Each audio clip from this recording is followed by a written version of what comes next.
The probability theory studies random events. In this video, we will see what is a random event, what is a random experiment, what is a sample description space or possibility space, and what are the operations with elementary events that we can do. Let's draw a gummy bear from a bowl of gummy bears. We can draw a red, orange, green, or yellow bear. Each of these outcomes may or may not occur, and if we draw from the bowl blindly, we have no strategy in favor of any of the results. Also, the bowl should be large enough to hold enough gummy bears, so that if we draw 4 green bears, for example, it does not significantly reduce their number compared to the other bears. So, drawing a green bear is not less likely compared with drawing any other color of bear in the following attempts. So, random event is such an event that may or may not occur under the same conditions. If we draw from the bowl, we may or may not draw a red bear. We must be able to repeat the experiment in which the random event occurs many times under the same conditions. In this example, we must have large enough number of bears, so the likelihood of any color to be drawn does not decrease with each subsequent attempt. In addition to drawing a candy from a bowl of candy, the result of rolling a die or tossing a coin are also random events, because with each attempt, we get mutually exclusive results. If we get a head, it excludes that we get a tail. If we get 3 from the dice, that excludes that we get 4. Each experiment can be repeated countless times, and with each individual throw, we have no guarantee for the occurrence of one result or another. Such an experiments are called random experiments.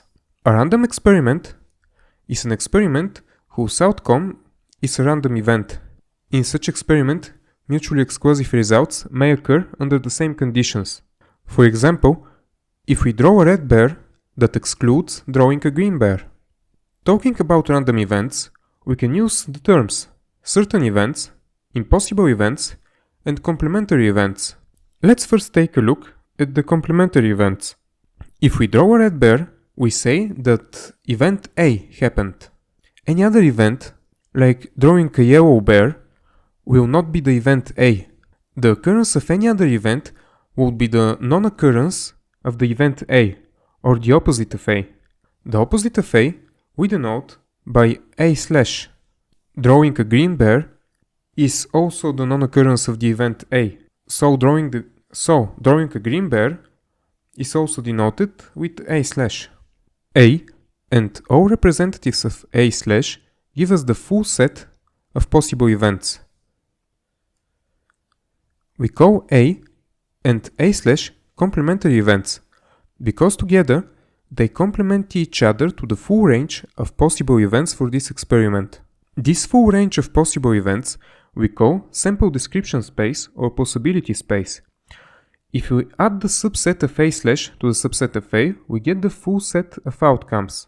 This full range of possible events we call sample description space or possibility space. So the possibility space for random experiment is the set of all possible outcomes for this experiment. If we add the subset of A/ to the subset of A, we get the full set of outcomes, or the possibility space. When we are dealing with sets, the operation addition is called union of sets. Now, let's see what are certain events and impossible events. If we draw at random, we can get, for example, a green bear, yellow bear, or orange bear, which are 3 complementary events. But in each one of these outcomes, we can see one common event happening. We are drawing a bear. So, drawing a bear is a certain event, because it happens at every outcome.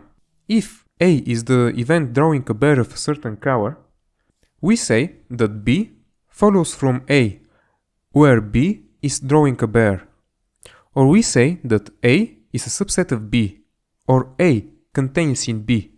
So, drawing a bear is a certain event because each element of the possibility space of this experiment is a bear. Impossible event would be to draw a fried chicken in your attempt to draw a gummy bear. Drawing a fried chicken is an impossible event because it is not a part of the possibility space of this random experiment. So, the certain event occurs as a result of any random experiment. The impossible event does not occur in any realization of the experiment. Let's now expand our possibility space. Instead of just drawing bears from a bowl of gummy bears, we will draw candies from a bowl of all kinds of candies, including the bears.